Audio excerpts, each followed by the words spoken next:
Diolch i diweddio. Diolch yn y Dio Dduw am gyfle arall i ddod i'th di ac i ni yn cyflwyno'n hamserydd ofal di ac yn gofyn i ti bendithio yr awr hon y byddu di yn bresennol yma ein plith ac yn unerthu ni dyddoli di mewn ysbryd a gwirionedd. Tyr felly lawr trwy gyrhawr ddim i ni'n gofyn hyn oll trwy enw ac heiddiant yn hargwydd Iesu Grist. Amen. Dewch ni ddechrau'n gwasanaeth trwy ganu'r emyn rhif 205. 205 o llefara a ddyfwyn Iesu mae dy eiriau fel y gwyn, oll yn dwyn i mewn dangnefedd ag sydd o anfeidrol rhin. 205 gewn ni sefyll i'w chanu.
Croeso i'n gwasanaeth ar ôl yr oedfa fe fydd na luniaeth ysgafn drws nesaf yn y neuadd. Fydd ein cwrdd gweddi misol nesaf yn cael ei chynnal ar y drydedd nos Iau o'r mis sef Hydref 16, yr 15 o Hydref. Fydd na wasanaeth diolchgarwch hefyd yn cael ei chynnal ar nos Iau Tachwedd y 6, ac felly fydd Dafydd Morris, parchedig Dafydd Morris yn pregethu yn yr oedfa honno. Felly Tachwedd y 6 ein gwasanaeth diolchgarwch. Ac hefyd rhagrybydd am ein noson o garolau fydd yn prysur agosau Rhagfyr y 4 am hanner awr wedi 7. Felly'r nos Iau cyntaf mis Rhagfyr am hanner awr wedi 7 fe fydd na noson o garolau. Dwi'n dweud nawr, mae'n swnio'n gynnar i sôn am garolau, ond mae mis Rhagfyr wastad yn cael ei pobl yn trefnu gweithgareddau Nadolig yn gynnar iawn dyddiau hyn, ac byddai'n beth da i ni ddweud wrth bobl nawr amdano, felly a gellir rhoi y dyddiad yn y dyddiadur Fydd y mis yma'n dod I ben yn fuan ac yna'r diolchgarwch ar ein pennau ni. Ac dwi'n credu mae hwnna'n rhywbeth I ni wedi gweld nifer yn dod. Felly os allwch chi dweud wrth bobl nawr y paratoi pobl am ragfyr y pedwerydd am ein noson o garolau. Bydd yr oedfa nesaf yn cael ei chynnal yma pnawn Sul am hanner awr wedi 3. Nawr wrth i'r casgliad gael ei chymryd, gewn ni ganu tra'r un heistedd emyn rhif 45. Diolch I ti yr holl alluog Dduw. Emyn rhif 45.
Mae'n darlleniad o'r Rhufeiniad yr 8fed benod, Rhufeiniad penod 8,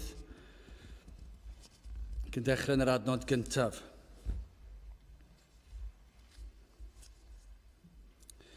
Nid oes gan hynny yn awr ddim damnedigaeth i'r rhai sydd yng Nghrist Iesu, y rhai sydd yn rhodio nid yn ôl y cnawd, eithyr yn ôl yr ysbryd.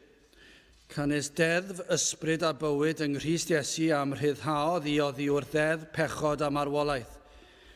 Canes yr hyn I allai'r ddeddf oherwydd ei bod yn wan trwy y cnawd, Dyw a ddanfonodd ei fab ei hun yng nghyffelybiaeth cnawd pechadurus ac am bechod a gondemniodd bechod yn y cnawd. Fel y cyflawnid cyfiawnder y ddeddf yn omni, y rhai ydym yn rhodio nid yn ôl y cnawd, eithyr yn ôl yr ysbryd. Cynnes y rhai sydd yn ôl y cnawd am bethau'r cnawd y maent yn synio, eithyr y rhai sydd yn ôl yr ysbryd am bethau'r ysbryd. Cynnes syniad y cnawd marwolaeth yw, a syniad yr ysbryd bywyd a thangnefedd yw. O blegyd syniad y cnawd sydd elyniaeth yn erbyn Dyw, cynnes nid yw ddaros tyngedig I ddeddf Dyw, o blegyd nis gall chwaith.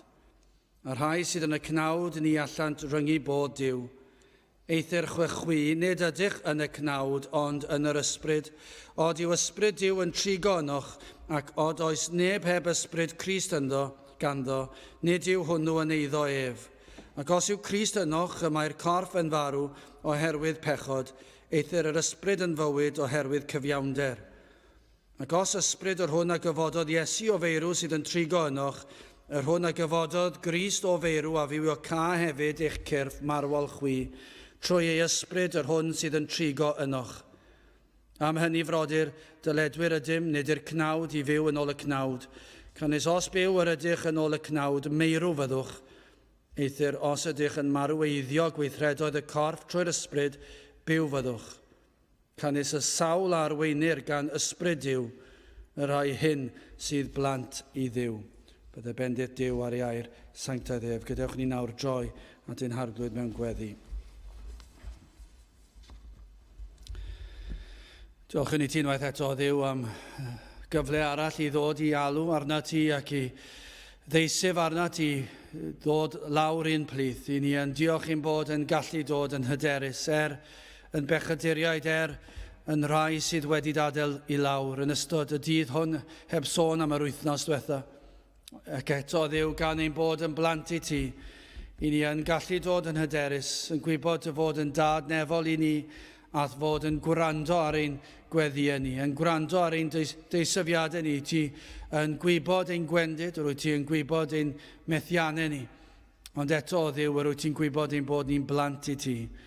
Ac felly, o Dduw, oherwydd hynny, ni yn gallu dod yn hyderus, yn gwybod dy fod yn Dduw sydd yn llawn trigaredd, rwy ti'n hir am aros, y mae dy mynydd y tu hwnt i'n deall ni, rwy mor amyneddgar tuag atom ni fel dy blant.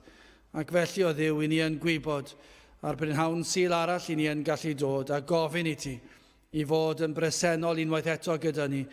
Ac fwy nag yr hyn i ni wedi brofi yn y gorffennol, ond y byddwn ni'n cael blas o'r newydd, ychwanegiad o'r hyn i ni wedi brofi. Blas nad ydyn ni erioed wedi cael o'r blaen. O bydd y bresenoldeb yma mewn ffordd arbennig. I ni yn gweddio, Dduw, a byddwn ni'n cael rhywbeth, rhyw gyffyrddiad y mae'r wlad hon wedi cael blynyddoedd yn ôl, lle dywalltes di dy ysbryd glân arnom fel cenedl. Ac i ni yn gofyn am rhywbeth tebyg o'r newydd. Ni'n gwybod, o Dduw, mai dyma yw ein hunig ateb. Os wyt ti yn cadw draw, yna nid oes gobaith i ni. Ond os wyt ti yn dod i lawr un plith, yna mae unrhyw beth yn bosibl. Ac felly, o Dduw, i ni yn gofyn i ti i ddod lawr un plith. Mae gymaint o siliau wedi mynd heibio bellach. Gymaint o flynyddoedd wedi mynd heibio, a blant yn galw arna ti gyrhau. Ac ein bod yn gallu diolch i ti am y bendithion hynny rwy ti wedi roed i ni dal i weld y byd yn mynd yn bellach ac yn bellach i ffwrdd. Ac i ni fel dy blant hefyd, o Dduw, yn crwydro lot yn haws a llawer ynghynt nag roedden ni yn flaenorol. Ac o Dduw, i ni yn tristau ar ein gwendid ni'n hunan, ac i ni'n tristau wrth weld y gymdeithas i ni'n byw ynddi, ac i ni'n gweld y fath dwyll ym mhob man, i ni'n gweld y fath atgasau tuag at yr hyn sydd yn bir, i ni'n gweld gymaint o gelwydd, gymaint o gasineb, gymaint o galedwch tuag at yr hyn sydd o ddifri.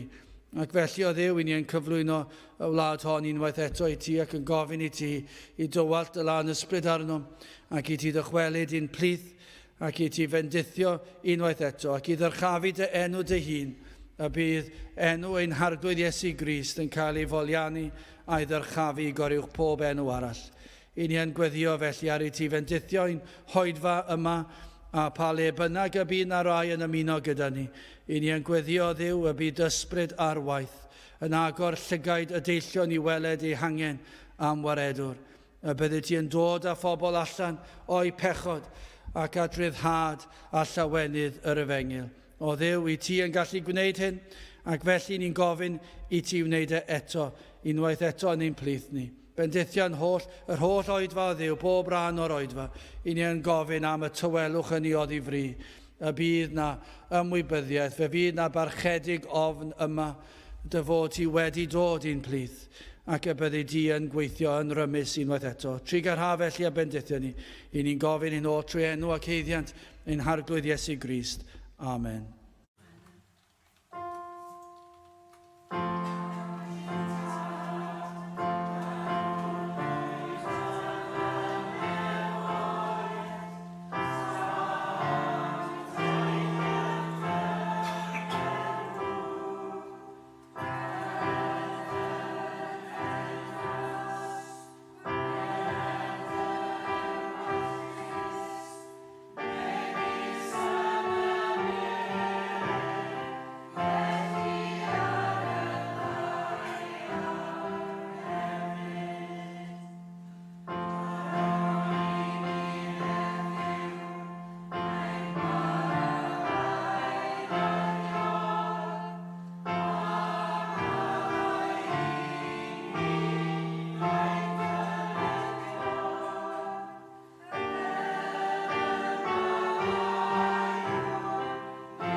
Dewch ni gan i emyn rhif 169. 169 o am gael ffydd i edrych gyda'r angylion fri i drefn yr iachawdwriaeth dirgelwch yn ddi-si. 169 gewn ni sefyll i'w chanu.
Bydd am yn testyn o Rifeinied o'r 8fed benod a'r 6ed adnod.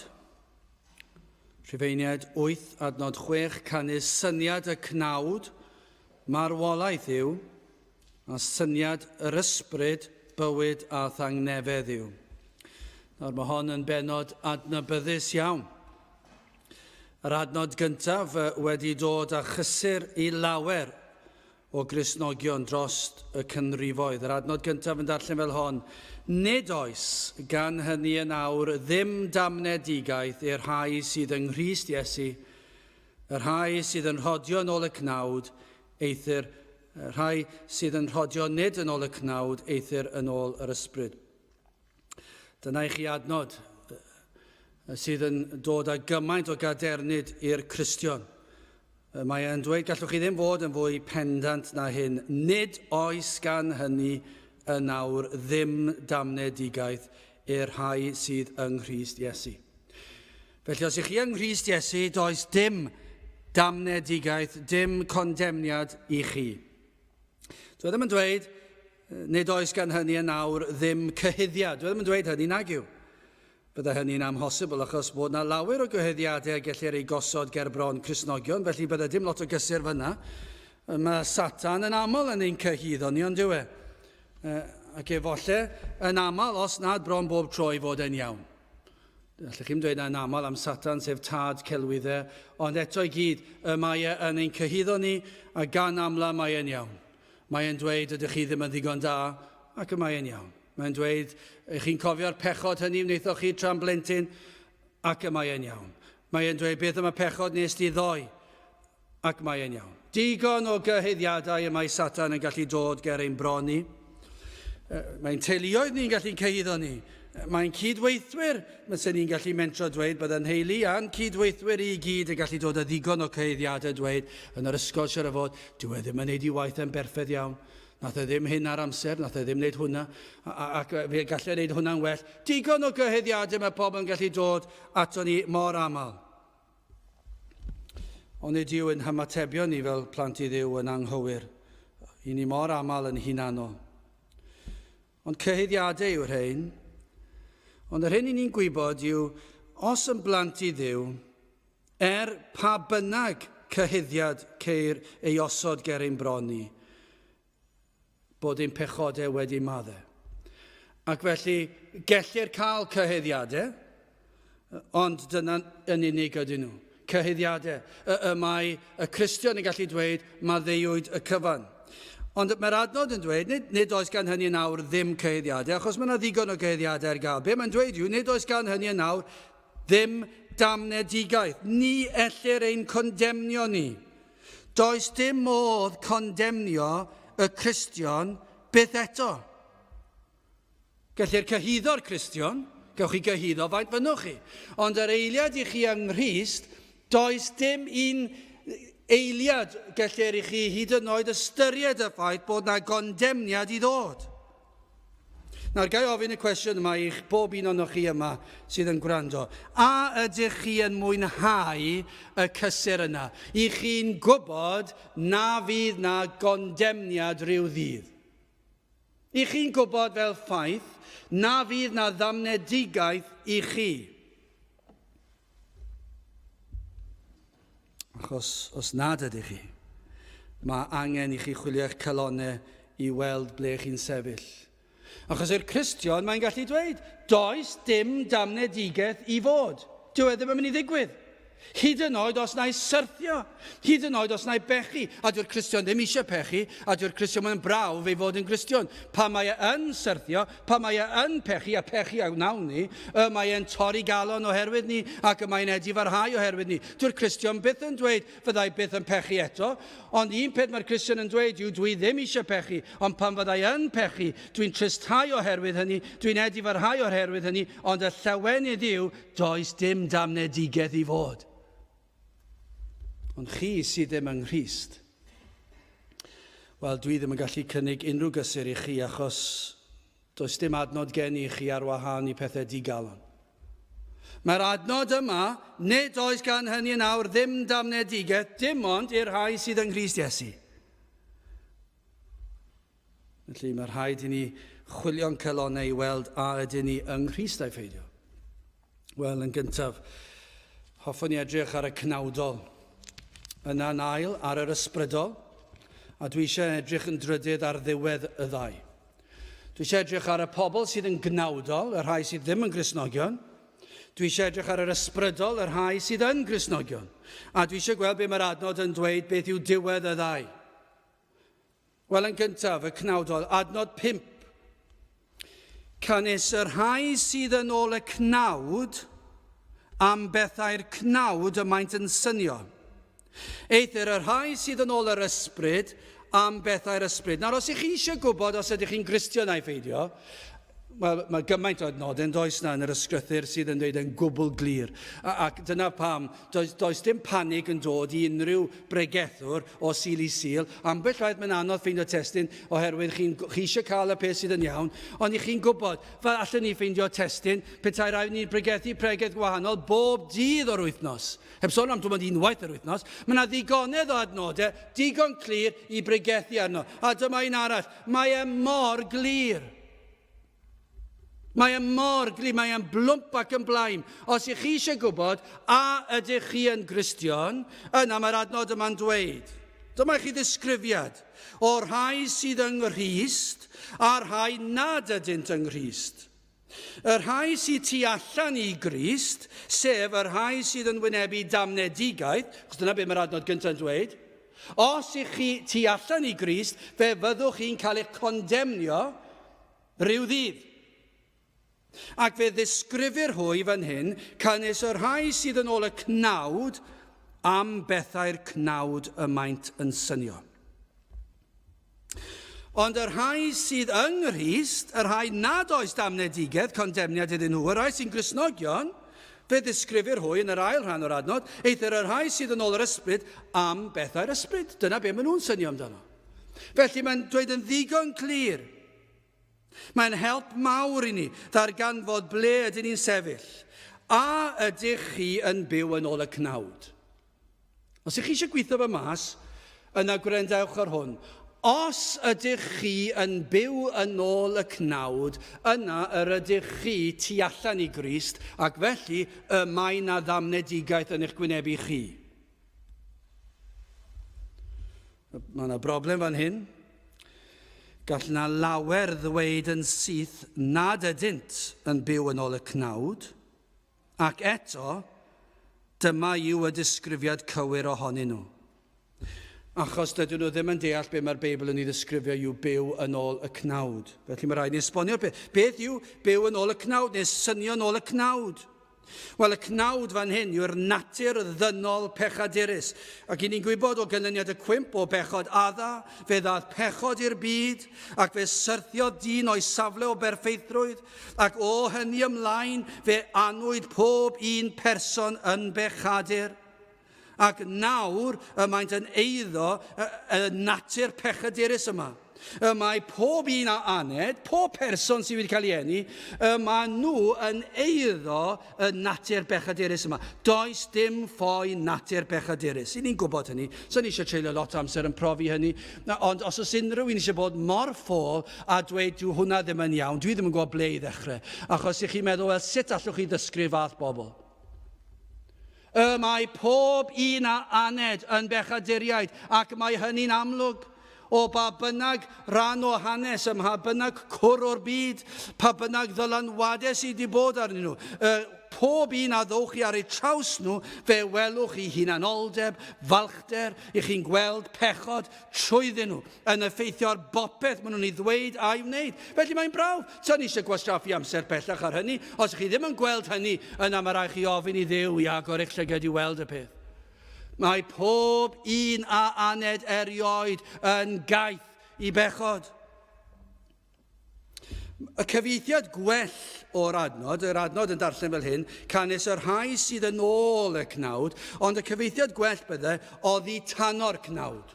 Dan y fawd, allech chi ddweud. Fel rhai o dan awdurdod y natur pechadurus yma cnawd. I chi o dan awdurdod pechod. Dyna ddisgrifiad arnoch chi. Petach chi'n onest, fyddech chi'n dweud bod hwnna'n wir. Pam trwy'r amser mae'r gogwydd tuag at bechod? Pam trwy'r amser dwi ddim eisiau colli tymer a dwi yn? Pam dwi ddim eisiau bod yn hunanol ond dwi yn? Mae e mor naturiol. Y peth mwyaf naturiol i fi yw i fod yn bechadurus, yw i fod yn hunanol, i fod yn hyn a'r llall. A'r rheswm amdano fe yw hyn. I ni dan awdurdod pechod. Ond sut gallai dweud pa rai sydd yn byw o dan awdurdod pechod? Dyma'r broblem. Dyma'r broblem. Sut i ni'n gwybod pwy yw pwy? Yn enwedig yn y capel, mae'n amlwg, mae'r rhai sydd tu fas, sydd ddim yn mynychu capel, sydd ddim yn dod i geisio wyneb Crist, y rhai sydd ddim yn darllen gair Duw. I ni'n gwybod, mae hwnna'n amlwg. Mae nhw yn byw yn ôl y cnawd. Ac felly fe fyddan nhw'n gwynebu condemniad rhyw ddydd. I ni'n gwybod hynny. Ond mae'n fwy anodd tu fewn i muriau'r capel. I ni'n gweld pobl fel hyn. Sut i ni'n gwybod pa rai ohonoch chi sydd yn byw yn ôl y cnawd neu yn ôl yr ysbryd? Yr ateb i'r cwestiwn yw hyn. Gofynnwch y cwestiwn yma i chi'ch hunan. A yw llygredd natur ddynol pechadurus yn rheoli eich bywyd? Pwy sydd yn rheoli eich bywyd chi? Dyna sut ych chi'n gallu gweithio fy mas. Pwy sydd ar awdurdod ar eich bywyd? Na, falle byddwch chi'n dweud, wel, fi sydd ar awdurdod. Wel, iawn, ewch cam ymhellach. Gofynnwch i Dduw i esbonio chi. I chi weld pwy sydd yn rheoli eich bywyd chi. A yw'r llygredd naturiol ddynol yma? Am bethau'r cnawd y maent yn synio? A ydynt yn rheoli eich meddwl, yn synio eich meddwl, yn meddwl am y peth? Ac o ran synio, be mae'n golygu yn y gwreiddiol fan hyn yw, y cyfan ohonoch chi, eich dymuniadau chi, eich emosiynau chi, eich dyheadau chi. Hynny yw, mae pethau deiarol sydd yn naturiol yn dod i'ch meddwl chi. Dyna beth sy'n digwydd. Os ych chi ar ben eich hun am gyfnod o amser, y pethau sydd yn naturiol yn dod i'ch meddwl chi yw pethau deiarol, pethau cnawdol. Dyma treiliwch amser yn breuddwydio amdano. Hyd yn oed, gallwn ni ddweud am eiliad, y pethau da, derbyniol, moesol. Dyw bob peth o reidrwydd sydd ar y ddeiar yma ddim yn bechadurus, ond yma nhw ar y ddeiar. A'r cwestiwn yw, a ydych chi wastad yn meddwl am bethau'r ddeiar yma, pethau'r cnawd yma, y ddeiar sydd wedi syrthio i bechod? Mae'ch meddwl ar y pethau yma drwy'r amser. Dyma ble mae'r gogwydd. Chi'n synio'n bethau'r cnawd. A'r broblem yma yw hyn. Mae yna duedd meddwl mai dim ond pethau brwnt i ni'n golygu pan ni'n sôn am bethau'r cnawd. Pethau anifeilaidd y golygir gan y cnawd. Dyna'r tuedd pan i chi'n darllen fel hyn, a dyma'r broblem gyda chi os i chi'n grefyddol. Os i chi'n gapelwr. I chi'n darllen adno fel hyn a chi'n meddwl, wel, dyna ni. Dydw i ddim yn synio pethau'r cnawd. Pobl tu fas i'n neud na. Dyn nhw ddim yn mynd i gapel. Ac maen nhw'n byw yn ofnadw. Chi wedi gweld be maen nhw'n ei ddweud. Chi wedi gweld sut maen nhw'n siarad. Chi wedi gweld eu pleserau nhw. Ac i ni'n gallu'n rhwydd iawn edrych ffordd na. Nawr wrth gwrs, yma'r adnod yn golygu hynny. Os ydych chi'n byw yn ôl ac yn meddwl ac yn synio'n bethau'r cnawd, mae e'n golygu pethau brwnt, anfoesol. Chwant y cnawd. Galatiaid 5 adnod 19 i 21. A ddarllen i chi. Dyma i chi ddisgrifiad rhai pobl sydd yn ôl y cnawd. Hefyd, amlwg yw gweithredoedd y cnawd. Y rhai yw tor priodas, godineb, aflendid, anlladrwydd, delwaddoliaeth, swyn gyfaredd, casineb, cynhennau, gwynfydau, llyd, ymrysonau, ymleidio, heresiau, cenfigenau, llofruddiaeth, meddwdod, cyfeddach, a chyffelib i'r rhai hyn, am y rhai o'r fi yn rhagddywedyd wrthych megis ac y rhagddywedais. Na chaiff y rhai sydd yn gwneithio'r y cyfryw bethau etifeddu teyrnas Duw. Nawr ten, mae hwnna'n golygu bron iawn y mwyafrif llethol o Gymru. Petach chi dim ond yn aros ar dor priodas a godineb ac aflendid a meddwdod. Dyna chi ddisgrifiad o Gymru chi. Os fuodd yna wlad sydd yn llawn godineb a meddwdod, Cymru yw hi. A'r hyn mae'r ysgrythur yn dweud yw, mae yna gondemniad yn aros amdano chi, damnedigaeth. Felly mae byw yn ôl y cnawd yn cynnwys hynny. Os yw eich meddwl ar bethau felly drwy'r amser yn naturiol, yna mae'n amlwg yr ydych chi yn byw yn ôl y cnawd ac felly dan gondemniad Duw. Ond, ga i ddweud hyn, golygir mwy na hynny. Pan mae'r ysgrythur yn disgrifio rhai sydd yn synio yn ôl y cnawd, mae'n golygu popeth sydd yn wrthyn i'r ysbryd glân. Fe welir ymwahaniad llwyr o'r hyn sydd yn ysbrydol ac o Dduw. Dyna i chi pobl sy'n byw yn ôl y cnawd, pobl sydd yn bell o Dduw.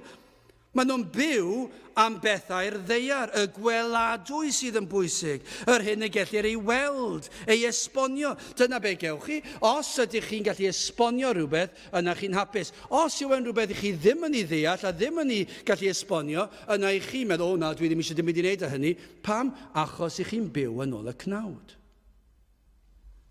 Os ych chi'n meddwl am pan ych chi'n gwrando ar pregethau, i ni'n pregethu fan hyn, bore, pnawn a nos, ac ych chi'n meddwl, wel, mae hwnna, dwi ddim yn deall hwnna, o dwi ddim yn hoffi hwnna, ac ych chi'n meddwl, mae hwnna tu hwnt i fi, yna, rheswm am hynny yw, i chi yn ôl y cnawd, i chi'n gorfod deall popeth. Mae rhaid i chi feddwl bod na esboniad i bopeth, a mae rhaid i chi fod yn gallu ymgyffred a'i ddeall a'i weld I chi yn canolbwyntio ar bethau tymhorol, nid y tragwyddol. Nawr, mae hwnna'n golygu nid bod chi'n mynd allan a meddwi ac yn delio â chyffuriau ac yn anfoesol ac yn godi nebys. Anghofiwch rhain a gallwch chi fod yn dda iawn yn peidio gwneud y pethau hynny, ond mae'n golygu fan hyn, mwy na hynny, mae'n golygu y rhai sydd methu dirnad y tragwyddol. Yr rhai sydd ddim eisiau meddwl am bethau fel maen nhw'n meddwl yn dymhorol. Felly, fan hyn mae'n cynnwys y parchus, y moesol a'r crefyddol. Yr rhai sydd yn byw ac yn gwneud penderfyniadau bywyd o ddydd i ddydd, byw yn dda, byw yn foesol yn eu tîb nhw, ond maen nhw'n gadael Duw allan o'i dewisiadau nhw. Gall hyn fod yn myd celfyddyd, yn myd gwleidyddiaeth, yn myd academaidd. Ond maen nhw'n gadael Duw allan, ond ni'n gweld hwnna mor aml. Mae Duw yn cael ei adael allan o bob un penderfyniad, pinau yn un mawr, yn un bach, yn un o ran y wlad neu o ran yn bersonol. I ni'n gweld pobl yn byw yn ôl y cnawd, dyn nhw ddim yn mynd i'r ysgrythyr i weld beth o mae gair Duw yn ei ddweud wrthyn ni fan hyn. Sut dylen ni trin â phobl, sut dylen ni arwen pobl. Na beth yw e? Mae ni'n gweld cenhedloedd yn cael ei harwain ar ei twyll a chelwydd. Dyna sut mae pobl yn arwain ein gwledydd ni heddi o un gwlad i'r llall. I ni'n weld ac i ni'n gweld yn ein gweithfeydd ni. Sut sy'n digwydd? Mae yna gelwydd yn cael ei ddweud trwy'r amser. Maen nhw'n byw yn ôl y cnawd. Pethau'r cnawd. Maen nhw'n gadael Duw allan. Gall fod rhai a diddordeb yn y byd crefyddol. Ni'n gweld e fyna. Mae'n ddigon gwael gweld e yn y byd athronyddol, yn y byd gwleidyddol, yn y byd academaidd. Mae'n afiach i weld e fyna.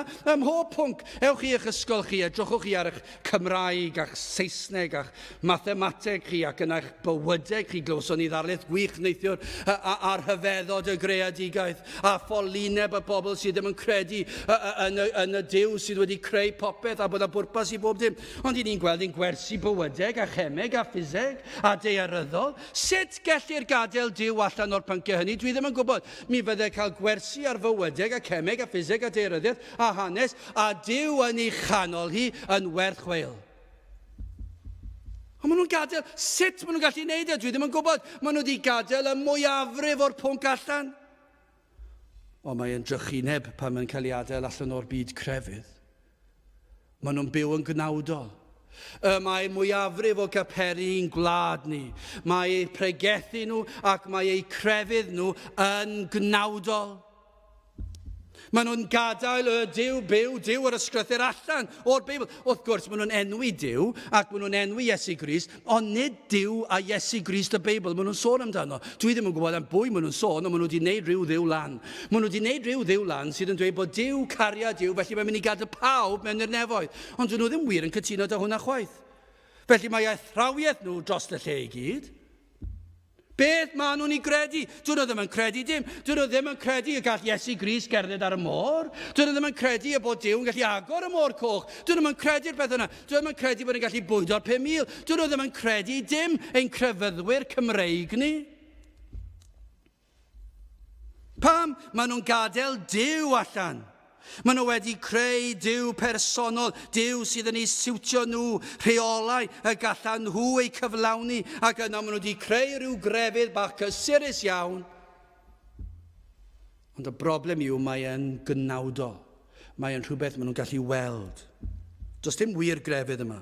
Does dim wir addoliad o Dduw yma. Crefydd gweladwy, hyn y gall lygadirned. Hynny yw, yr lefel o Gristnogaeth Cymru yw hyn. Ydw i'n mynd i'r capel? Tic, ydw.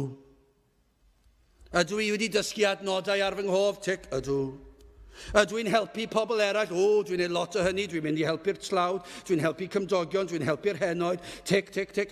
Dwi'n teimlo lot yn well amdano fi fy hunan. A dwi'n rhoi di elusen. Dwi'n rhoi'n reolaidd i elusen. Ac maen nhw'n pethau y gellir ei gweld, maen nhw'n pethau y gellir ei ddeall a'i esbonio. Chi'n gwybod pam? Maen nhw yn ôl y cnawd. Crefydd cnawdol yw e. Nid gwir grefydd yw e, crefydd gnawdol yw e. Nid yw'r ysbryd glân gan y naill na'r llall. Felly rowch e fel hyn. Dyma beth sydd gyda ni fan hyn. Rowch chi fan hyn yr rhai sydd yn meddwi ac yn godi nebu ac yn drachwantus ac yn chwantus ac yn dreisgar. Rowch chi'r holl gyda'i gilydd. Rowch nhw fyna. Yn sicr maen nhw'n byw yn ôl y cnawd. A rowch chi fan hyn ein capelwyr Cymreig ni. Yr rhai sy'n canu'r emynau Cymraeg. Yr rhai sy'n adrodd adnodau. Yr rhai sy'n mynd i gapel. Yr rhai sy'n allall. Ond dyna yw eu crefydd nhw. A'r hyn sy'n gyda ni yw, maen nhw gyd yn yr un cwch, yn byw ac yn synio yn ôl y cnawd. Dyw'r ysbryd glân ddim gan y naill na'r llall, yr anfoesol a'r moesol, y parchus a'r amharchus. Mae Dr. Martin Lloyd-Jones yn dweud hyn. Mae'n disgrifio'r gwahaniaeth rhwng yr rhai yma sydd yn amlwg yn byw yn ôl y cnawd, y chwant, a'r rhai yma sydd yn barchus ac yn grefyddol. Mae e'n disgrifio'r gwahaniaeth ar lefel y croen. Dyw e ddim dyfnach na lefel y croen. Dyw'r croen ddim yn ddwfn iawn, nag yw. Dyw e ddim yn drwchus iawn, nag yw fes eisiau fi cael crafiad bach a fydd gwaed yn dod allan ohoni. A'r rheswm am hynny yw, dyw e ddim yn ddwfn iawn, dyw e ddim yn fawr iawn, dyw e ddim yn drwchus iawn, mae'n dena iawn. A be mae Lloyd Jones yn dweud yw hyn, mae un yn frwnt, mae'r croen yn frwnt, mae'n bydreddu dros y croen i gyd, mae'n afiach. A mae'r llall yn mynd i molchi bob dydd, ac yn cael cawod, ac yn cael sebon, ac yn golchi. Ond dim ond lefel y croen yw e, na'r gyd yw'r gwahaniaeth. Wrth edrych ar y pobl, dim ond lefel y croen. Be sydd o dan y croen? Dyna lle gwelwch chi debygrwydd rhwngdyn nhw, yn ei perthynas â Duw. Mae bron iawn, allech chi ddweud, ar lefel cyfleoedd cymdeithasol. Mae yna rhai wedi ei magu ac wedi cael ei cyflwyno i math arbennig o fywyd, a mae rhai'n draw fan hyn wedi cael ei magu ac wedi cael ei cyflwyno i rhyw fath arall o fywyd. Ac mae'r rhain yn cael cyfleoedd yn aml i fyw yn ôl y cnawd allanol amlwg, ond mae'r rhain yn byw yn ôl y cnawd ond mewn ffordd wahanol. Yr unig gwahaniaeth yw y cyfle gafon nhw, sut fagwraeth gafon nhw, ac ambell waith mae'r rhai o'r rhain yn dod draw fan hyn, a mae'r rhai o'r rhain yn mynd draw fyna, ac mae'n drysur mater ychydig bach, ond dwi ddim lot o wahaniaeth, mae'r ddoi yr un peth, mae'r ddau yn byw yn ôl y cnawd. Mae yna ddiffyg dealltwriaeth o'r ysbrydol. Maent i gyd yn casau yr Efengil. Dyna chi cliw arall i chi. Chi'n gweld hyn ym mhob un sy'n rhodio nôl y cnawd. Ond ambell waith chi'n gweld y casineb yn fwy ymhlith y crefyddol. Mae'r rhai crefyddol ambell waith yn casau yr Efengil mwy na'r rhain hyd yn oed. Mae'r rhain yn ei anwybyddu fe falle. Mae'r rhain gan bod nhw'n dod ambell waith o fewn cliw yr Efengil ac maen nhw'n ei gysau. Chi erioed i dod draws pobl crefyddol Cymreig pan maen nhw'n sylweddoli eich bod chi'n pregethu'r Efengil ac mae'r atgasedd yn cael ei boeri allan. Dwi wedi gael mewn ffordd rhyfeddol o dro i dro ac maen nhw lan wrth eich gwyneb chi ac mae'r poer yn dod allan. Dyn nhw'n gallu dal eu cysineb nhw. Maen nhw'n casau'r Efengil. Adnod 7 yn esbonio i chi. Oblegyd syniad y cnawd sydd elyniaeth yn erbyn Duw. Canys nid yw ddaros tyngedig i ddeddf Duw, a hwn sy'n bwysig, oblegyd nis gall chwaith. Dyn nhw ddim yn gallu gwneud dim byd am y peth. Dyn nhw ddim yn ddaros tyngedig i ddeddf Duw, dyn nhw ddim yn gwrando ar ddeddf Duw, dyn nhw ddim eisiau gwrando ar ddeddf Duw, maen nhw'n elynion i Dduw, maen nhw'n cysau Duw, maen nhw'n cysau'r Efengil, y crefyddol a'r rhai di-grefydd, y moesol a'r anfoesol, maen nhw gyd yn cysau'r cyfan. A chi'n gwybod beth? Nis gall chwaith. Dyn nhw ddim yn gallu gwneud dim byd am y peth. Dyna chi drychineb y sefyllfa. Wel, yn ail felly, beth am yr ysbrydol, y Cristion adnod 5, canys yr rhai sydd yn ôl y cnawd, am bethau'r cnawd y maent yn synio. Ni wedi disgrifio rheini, os ych chi'n ffeindio trwy'r amser ych chi'n meddwl am bethau'r ddeiar, os ych chi'n meddwl trwy'r amser am bethau brwnt, os ych chi'n meddwl trwy'r amser am bethau hunanol, os ych chi'n meddwl trwy'r amser am eich gwyliau chi, am eich gyrfa chi, sut allwch chi gyrraedd y top, dyna chi'n gwybod eich bod chi yn byw yn ôl y cnawd. Os yw eich crefydd chi ar sail, fy mod i mynd i Gapel, fy mod i'n canu'r ymynau ac yn gwybod yr adnodau, yna i chi'n gwybod bod eich crefydd chi yn ôl y cnawd. Ond, eithir, yr rhai sydd yn ôl yr ysbryd, am bethau'r ysbryd maen nhw'n synio. Mae'r Cristion yn un sydd yn wynebu, sydd ddim yn mynd i wynebu damnedigaeth na chondemniad. Yn sicr, yn un sydd ddim yn gwneud llawer o'r pethau blaenorol. Dwi ddim. Dyna ddechrau chi. Dwi ddim dan gondemniad bellach, ac mae'r un sydd yn ysbrydol, dwi ddim am wneud llawer o pethau disgrifio ni gynnau a'r pethau blaenorol yn ein bywyd ni. Pam mae'n greadur newydd, i ni'n gwybod hynny o'r ysgrythur?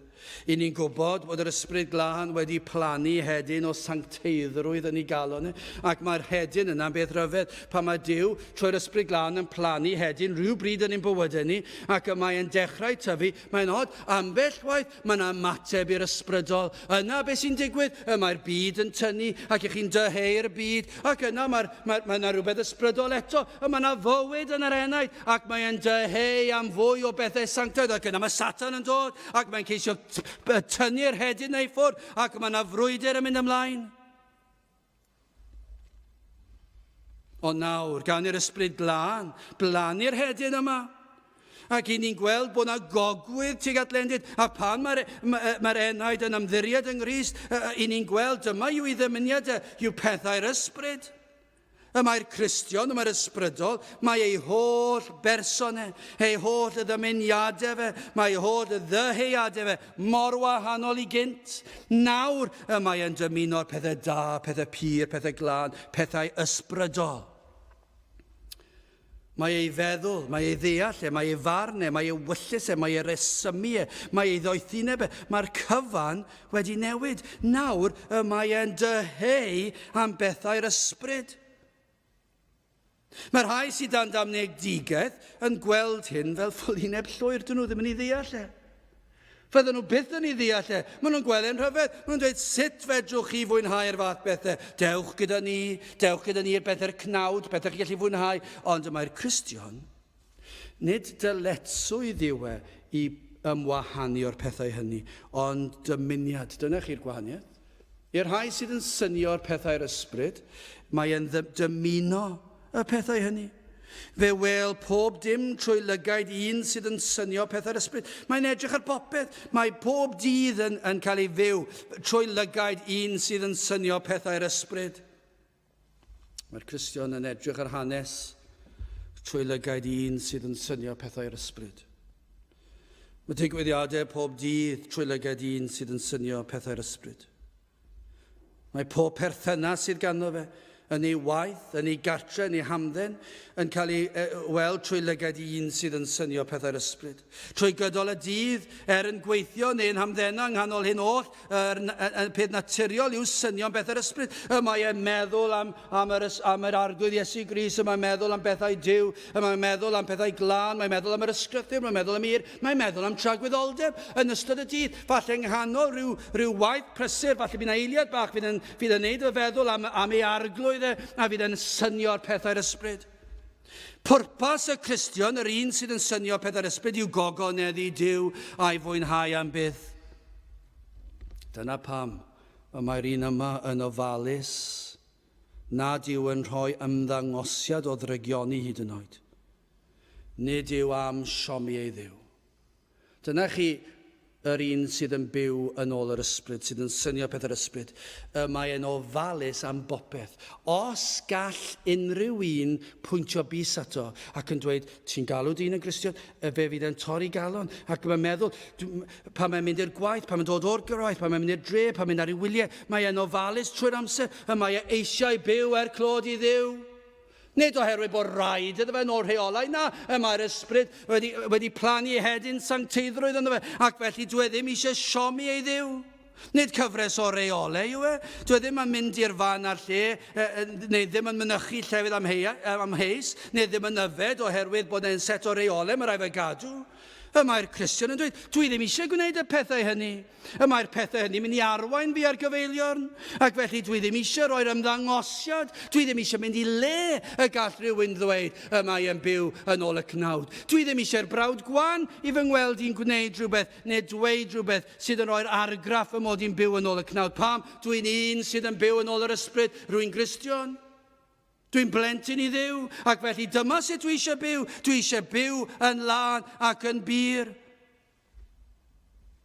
Da ofyn i chi, ydych chi'n ofalus am bopeth i chi'n ei ddweud a'i wneud? Bob un lle, pob un peth i chi'n ei wneud, pob un man i chi'n mynychu, eich ymddygiad gyda pobl o'ch cwmpas chi, sut mae pethau'n ymddangos i bobl eraill. Oes modd i rywun i ame bod yna rhywbeth sydd yn amheus am eich gweithredoedd chi? Os felly, yr ydych chi'n byw yn ôl y cnawd? Nid rhywun sydd yn byw yn ôl yr ysbryd yw hwn. Mae rhywun sy'n byw yn ôl yr ysbryd. Mae yn siomi'r arglwydd o'r dro i dro. Ond hyn sydd yn wir amdano yw, pan mae'n sylweddoli hynny, mae'n torri galon ac mae'n dweud, byd garog, maddau mi, dwi wedi dadl di lawr fel dy blentyn. Ac mae'n cael cysur, nid oes damnedigaeth i'r rhai sydd yn Grist.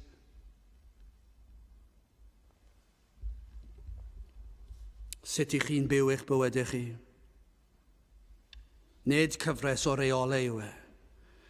Cyfres o bethau ni'n gwneud oherwydd dyna yw ein dymuniad ni. Mae'r un sydd yn byw yn ôl yr ysbryd yn ymwybodol iawn o'i enaid e. Fe wybu fod ei enaid yn rhodio ar lwybr sydd yn arwain at ragwyddoldeb. Mae'r un sydd yn Gristion, yr un sydd yn rhodio ac yn synio yn ôl yr ysbryd, yn gwybod fod na gartref yn aros iddo, fod na ddiwrnod yn dod pan fi dim ffydd ar ôl achos fydd yn troi'n olwg ac fydd yn cael gweld ei waredwr e. Ac mae ei lwybr ar y ddeiar yn baratoad ar gyfer gweld ei waredwr e. Dyna be mae'r un yn ôl yr ysbryd yn ei wneud. Mae ei fywyd e nawr nid yn baratoad. Dydy'n bywyd ni fel Cristnogion ddim yn baratoad i ni'n gallu darparu ar gyfer ein plant ni.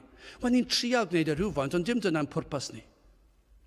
Dydyn ni ddim yn meddwl, dwi'n mynd i cael tŷ a wneud siŵr bod yn cael ei werthu mwyn i'n plant ni gael e. A fi di gwneud arian dyn nhw, wrth gwrs i ni'n neud rhan o hynny. Ond mae'r Cristion yn byw mwyn lles eneidio ein plant ni a'n teuluoedd ni. Ond hefyd, rydw i yn rhodio ar y llwybr yma pam mae yn baratoad i'r nefoedd. Felly nawr i ni'n paratoi'n hun ar gyfer mynd i'r nefoedd. Pam dwi'n un sydd yn rhodio ac yn synio yn ôl yr ysbryd. Nid pethau'r ddeiar. Mae e'n synio pethau'r ysbryd pan yn dyheu am glywed am ei waredwr e. Dyna chi ddisgrifiad o rywun sydd yn ôl yr ysbryd, mae e am glywed pregethu am ei waredwr. Mae e'n dyheu am wrando yr efengil yn cael ei ffregethu sul ar ôl sul ac yn amlach os yn bosib. Diwrnod ar ôl diwrnod pan mae'n darllen y Beibl, mae e am ddarllen am ei waredwr e. Dwi ddim am golli cyfle, dwi ddim am golli oedfa. Mae yr efengil yn cael ei ddatgan ac os gallai fod na rywsut neu gilydd, wrth gwrs mae iechyd yn gallu amharu ar hyn ond diwe, ond hyd yn oed, hyn byddwch chi'n gallu dweud yw hyn. I'r rhai sydd yn synio yn ôl yr ysbryd, pan mae iechyd yn peri na fedra nhw fynychu, dyna ble maen nhw moyn bod.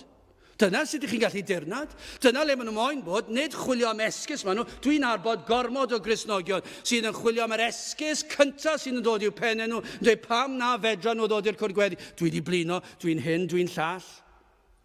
Sut gall rheina fod yn Gristnogion? Dwi ddim yn gwybod. Mae'r Cristion yn dweud, dyna le dwi am fod. Dwi eisiau clywed am yngwaredwr, ond dwi ddim yn gallu bod oherwydd gwaith neu oherwydd amgylchiadau. Ond petai modd, petai iechyd yn caniatáu, dyna le fydden ni. Dwi eisiau bod yna. Dwi eisiau bod gyda plant Duw. Dwi eisiau cymdeithasu nhw.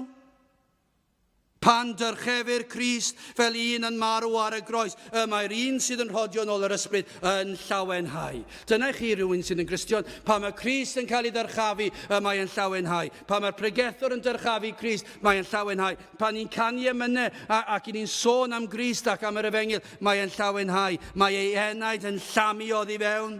Pan mae'n clywed am fawredd ei Dduw. Neithiwr glywson ni am y greadigaeth ac am rhyfeddo Duw yn creu gwair, yn creu air i ni'n anadlu a'r rhyfeddodau rheini, heb sôn am flodau ac am goed ac am bopeth arall ac am y modd yma wedi'i wneud y cyfan ei mwyn ni. Wel, i'r Cristion mae'n eistedd yna ac mae'n llawenhau. Mae'n dweud, mae fy Nuw i yn fawr, fe sydd wedi creu'r byd. Fe anfonodd ei fab i farw ar y groes yn fy lle fi. Ac mae'r Duw yma yn abl i gadw ei air ei addewidion, ef sydd ar nerth i or i'w chlywodraethu dros bob sefyllfa. Mae'r Cristion yn mwynhau cymdeithasu ar saint. Mae'n fwynhad iddo. Hoff ganddo dreulio amser yn hir arglwydd. Mae am ddod i dir arglwydd. Mae am dreulio holl ddyddiau yn hir arglwydd. Dyna chi ddisgrifiad yr ysbrydol. Wel, yn olaf, yn drydydd, beth yw diwedd y ddau? Wel, mae adnod 6 yn dweud wrthyn ni. Ac mae hwn yn ddifrifol, achos os yw'r Beibl yn gywir, mae'r adnod yma yn frawychus, ac ni'n gwybod bod yn gywir, does dim modd dadbrofi'r ysgrythyr. dim un adnod ohono fe. Sneb wedi gallu a fydd neb yn ei wneud e. Mae'n amhosibl achos mae gair Duw yn gywir. Os yw yn gywir ac y mae e, gwrandewch ar y geiriau yma, canis syniad y cnawd, hynny yw mae synio y mae byw yn ôl y cnawd, marwolaeth yw. A syniad yr ysbryd, bywyd a thangnefedd yw. Dyna chi ddiwedd. Bod y byd, sef y rhai sydd yn synio pethau'r cnawd, yn meddwl eu bod nhw'n byw, ac yn byw i'r eithaf. Ond ydyw e, chi'n gweld y fath falchder yn y byd yn dydych chi? I ni'n byw, i ni wir yn mwynhau bywyd. Ac yn edrych ar Gristnogion dro fel un o pethau bach, i chi'n colli mas gymaint, i chi ddim yn cael y byw anfoesol yma'r chwantau'r byd yma, chi ddim yn cael y pleserau hynny, sydd yn arwain at bob math o broblemau.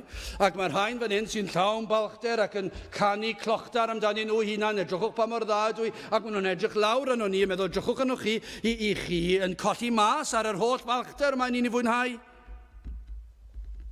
Maen nhw'n byw bywyd i'r eithaf. Yn ôl nhw.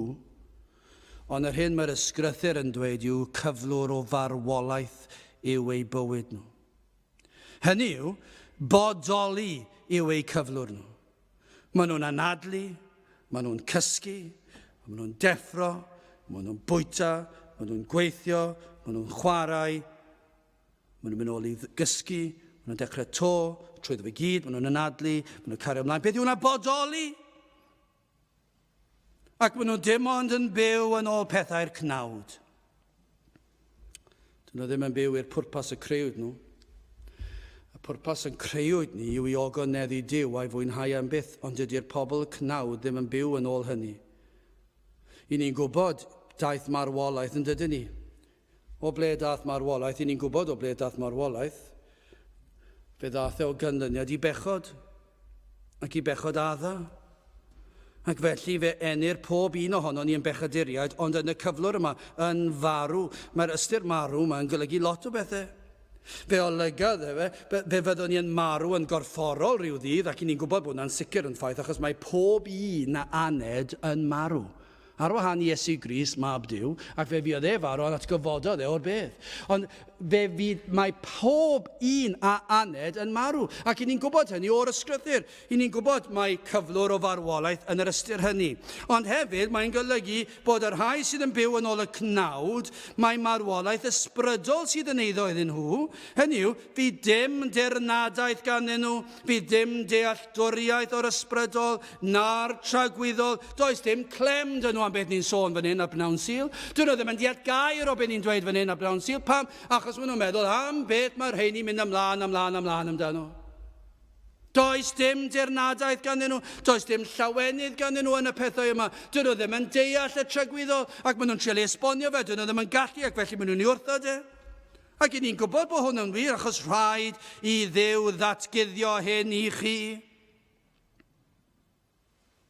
Ac felly oherwydd hynny, nid yw yn gallu deall sut mae Cristion yn ymddiddori ac yn mwynhau pethau'r ysbryd. Dyn nhw ddim yn ei ddeall e. Dyn nhw ddim yn deall yr efengil, ddim yn deall y moliant a ddaw yn ein canu ni. Fy nhw ddim yn deall sut i ni'n gallu mwynhau canu ac yn morio canu. Dyn nhw ddim yn deall hynny. Iddyn nhw mae canu ar ryw lefel cnawdol ac yn mwynhau'r barddoniaeth. Neu yn drist iawn bellach yng Nghymru, chi'n clywed nhw'n sôn am y 10 emyn gorau, ond dyn nhw'n golygu'r emyn, yr emyn dôn ore. A hyd yn oed pethau nhw'n sôn am y 10 emyn gorau, maen nhw'n disgrifio fe ar lefel barddoniaeth.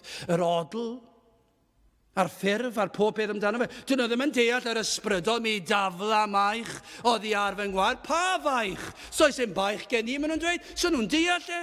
Dyn nhw ddim yn deall yr emyn gorau gafodd ei ysgrifennu mewn unrhyw iaith. Mi dafla maich oddi ar fy ngwar wrth deimlo dwy foloes. Pa loes? Dyn nhw ddim wedi brofi fe. Dyn nhw ddim yn deall dim byd amdano fe. O, mae'r Cristion yn canu'r emyn yma, ac y mae yn morio canu, ac y mae yn llawenhau ac yn moli Duw. Mae yn diolch i'w Dduw am faddeiant ac am rad ras. Dyw'r cnawdol ddim yn gallu deall hyn.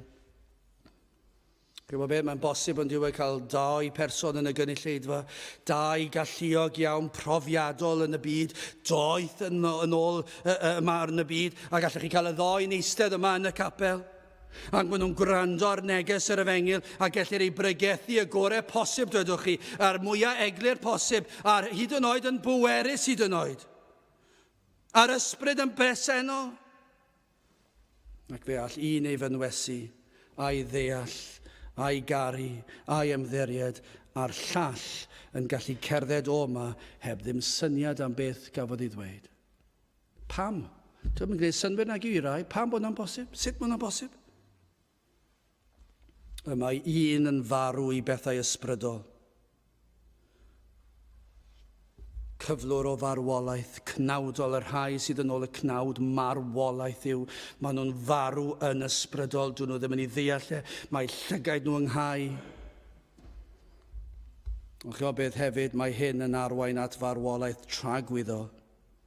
Achos fel yr adnod gyntaf yn dweud am y ddamnedigaeth, fe ddaw damnedigaeth, fe ddaw condemniad am ei pechod, fe ddaw barn am ei pechod. Mae pob un yn atebol am ei fywyd, am bob gair, am bob gweithred, am ein cyflwr o bechod, ac mae'r atebolrwydd yma nawr, ond fe ddaw dydd pan y bydd na farn, ac fe fydd na gondemniad, ac fe fydd na farwolaeth tragwyddol.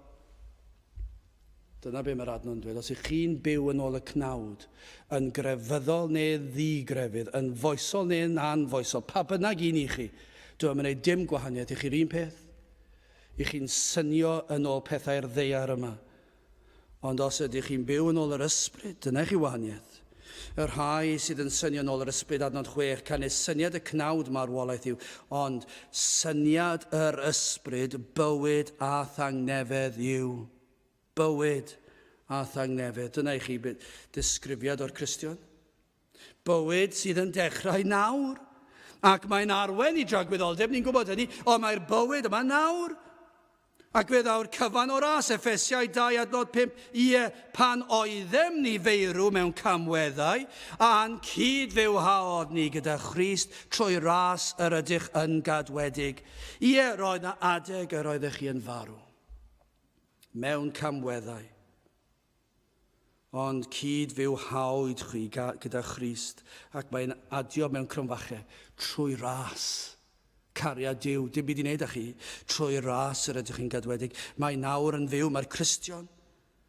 Yr un, mae'r hedyn o fywyd a sancteiddrwydd wedi blannu ynom gan yr ysbryd glân. Y gwaith yma o ras, dydyn ni ddim yn gallu plannu, dim byd yn ein henaid ni. Yr un mae'r ysbryd glân yn dod ac yn rhoi dyheuadau am bethau da, yn rhoi dyheuadau am yr ysbrydol, a rhoi dyheuadau am dragwyddoldeb ac am y gwaredwr. Mae hwn yn waith o ras.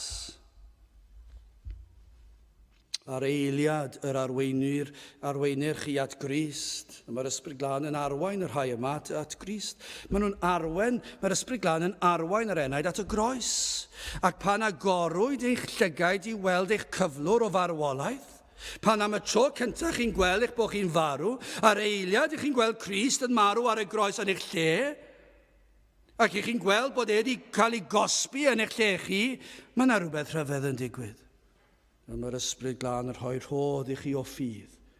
Dyw ddim yn digwydd cyn, y mae'n digwydd pan i chi'n dod at y groes. Y mae'n rhai dod at y groes, at Grist, ac pan i chi'n dod at y groes, pan i chi'n gweld yr un sydd wedi marw yn eich lle chi, chi'n dod at y groes, a mae'r ysbryd glân sydd wedi arwain chi fyna yn y lle cyntaf, ac mae'n eich gwthio chi at y groes, falle bod chi wedi bod yn gwrthrafela, falle bod chi wedi bod yn llusgo'ch traed, ond mae'n gwthio chi at y groes, a'r eiliad chi'n dod at y groes, y mae'n rhoi ffydd i chi i gredu, ac i chi'n ymddiried fod yr Iesu wedi cymryd eich cosb yn eich lle chi, ac ei fod wedi'ch golchi chi yn ei waed, a'i fod wedi maddau'r cyfan. Ac chi'n derbyn ffydd i ymddiried y cyfan.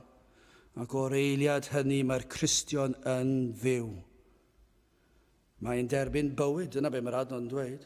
Bywyd, y mae'n fyw yn ysbrydol, ac nawr mae'n gallu byw i'r pwrpas y creuwydef, i ogoneddu Duw a'i fwynhau. Na pa mae'n gallu canu am yna, na pa mae'n gwrando ar y pregethau, na pa mae'n byw yn sanctaidd, na pa mae'n cadw I ffwrdd o'r byd, na pa mae eisiau ymwahanu o unrhyw beth sy'n rhoi ymddangosiad o bechod.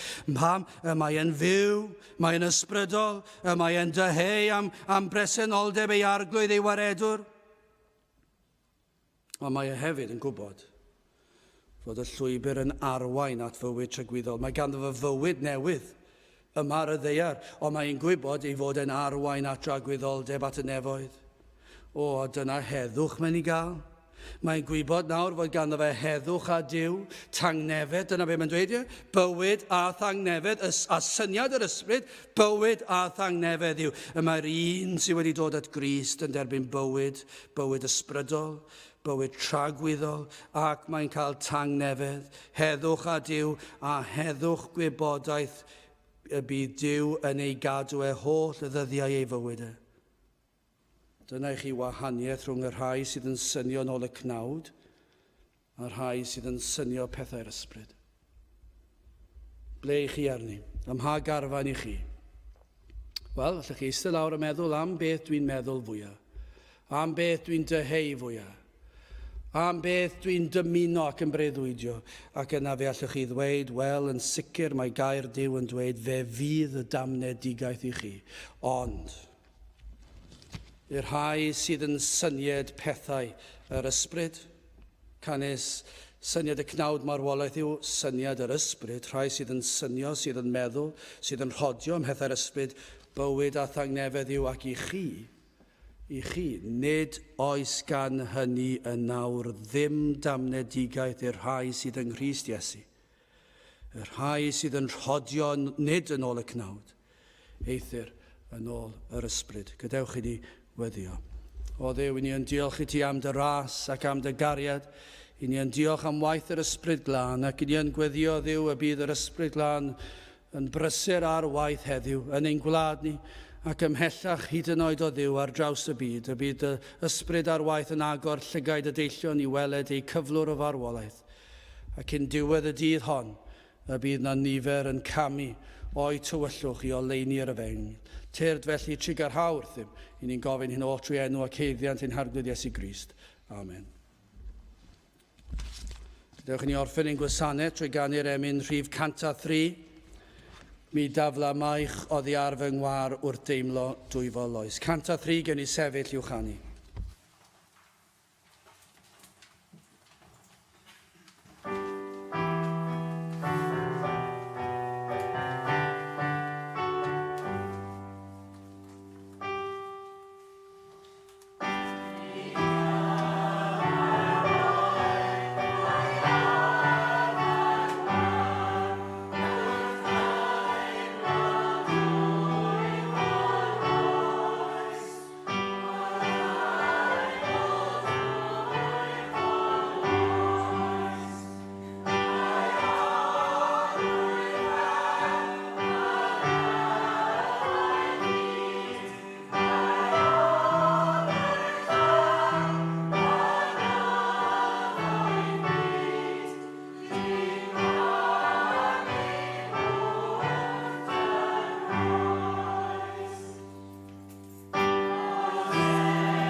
A nawr bydde di ras ein harglwydd Iesu Grist a chariad Duw a chymdeithas yr ysbryd glân fod gyda chwi oll hyd byth.